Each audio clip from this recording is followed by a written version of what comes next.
Yo, JD here, Tyrrell Limits, and as you can see on F1 2020 here today, and this footage was actually from a few days ago where I had the privilege of racing Mr. Brendon Leigh, two-time esports champion, on one of the very first days of this game at Zandvoort, which has been a lot of debate as to whether you can actually battle or race on this game, because the dirty air and the overtake button are incredibly powerful.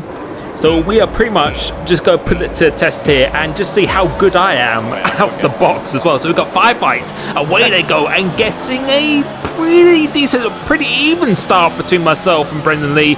Decided to let him have the first corner, second gear, third gear, going up through the gears here, and you can see I haven't used overtake at this moment in time. But you can just see already the effects of the dirty air, I feel, is quite significant.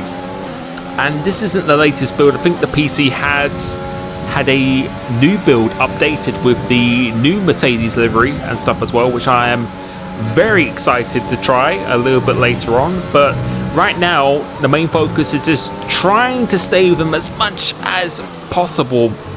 You can see really putting a lot of steering input here. The car just feels completely planted on this game. Rear end very, very stable, and that's one of the things I noticed. The main difference between the consoles and the PC platform. The PC platform definitely always has just felt a lot more planted than rear stability. It feels harder to lose the car, in my opinion, but that might be a complete placebo effect as it goes slightly out wide, going off this very unique last corner. So we're using the overtake button already. Decide to back off it a little bit, and I think there's going to be a lot of games being played trying to go around the outside of him, trying to go for the switchback, going to throttle nice and early, and I don't think there's going to be any moves possible. You have to be a very brave man to go down the inside of this corner here. I don't think you're going to see anyone really do that.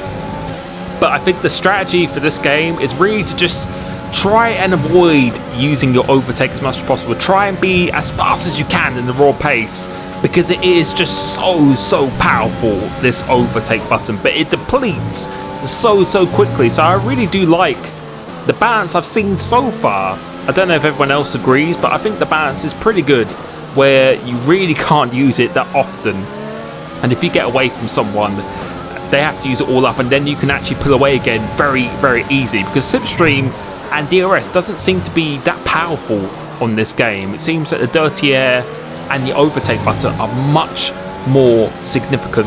So right now, almost clipping the grass here, trying to get a good exit. So difficult to get a good exit off this corner. So we're using the overtake button once again, but not fully, because I really want to bait him into actually expending all of his energy first. And I think that's a strategy, as I was just saying, of what's going to be happening in league races, where you kind of tease someone, try and force someone to actually use that overtake, and then make them defenseless towards the end of the race, or when you want to pounce on them, when you want to be aggressive attacking them. So I'm using it now because I don't think he's expecting me to use it, and he definitely wasn't expecting me to use it. So as I go down the inside of this blind right-hander, you make a move on the two-time esports champion. And yeah, I think this was definitely the first day of the game, so I've improved quite a bit since then, but it feels really nice here. This game, second and first gear are pretty meaningless. You really do not need to use it, as he now is launching the DRS and the overtake. He tries to go around the outside of me. I decided to let him have this corner because there's no real point squiggling on the wheel to get back in the traction. And right now I was just thinking, if I could just stay with him going into the last lap, then I can actually use it, because just see the effect of the dirty air, it is so understeery. But I decide to mount another attack on them, so I'm not using it fully. Go to the left and then go down the inside going into turn 1, and let's see if he tries to hold it round the outside. Yes, he does try and hold it round the outside, but we get on the traction. But no, he does hold it going into his right and then left-hander, so proving he has definitely got the traction here. He goes slightly wide, but that corner is very difficult. You kind of want to go middle of the corner and then just get all the exit you need here. So the penultimate lap of the race, I'm definitely not going to overtake him going to this corner, but you can just see the understeer now just washing my car away here.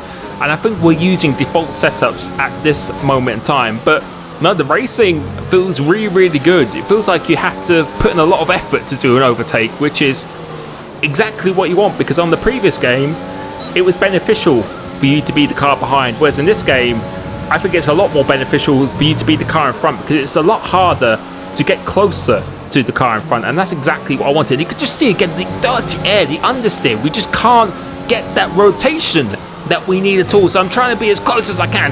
Now fully deploying this overtake button. Let's see if I can close in on him, but I think he's using his overtake button at the same time as well. Just confirming he does the fastest lap of the race, so we gotta try and be as close as I can. He goes slightly out wide, get a pretty good run coming off this corner, and I think there's only really 2 more overtaking opportunities, so I'm just giving it everything I can here, trying to get a really tight run. He goes for a wide line here, using the overtake button again, but you can just see how quickly it depletes. You cannot use this every lap. If you use this every lap, you're just going to be defenseless. You're going to be so slow compared to someone who has an extra 20% more battery, and that is really, really good to see. And now I'm going to have to be as close as I can going to his DRS zone, but I just don't think we are going to be close enough.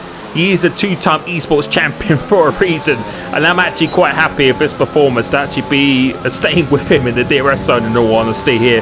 So trying to do anything, locking up ever so slightly here. We're not going to be close enough. He's almost out of a second already, but we're going to use the overtake coming off this last corner.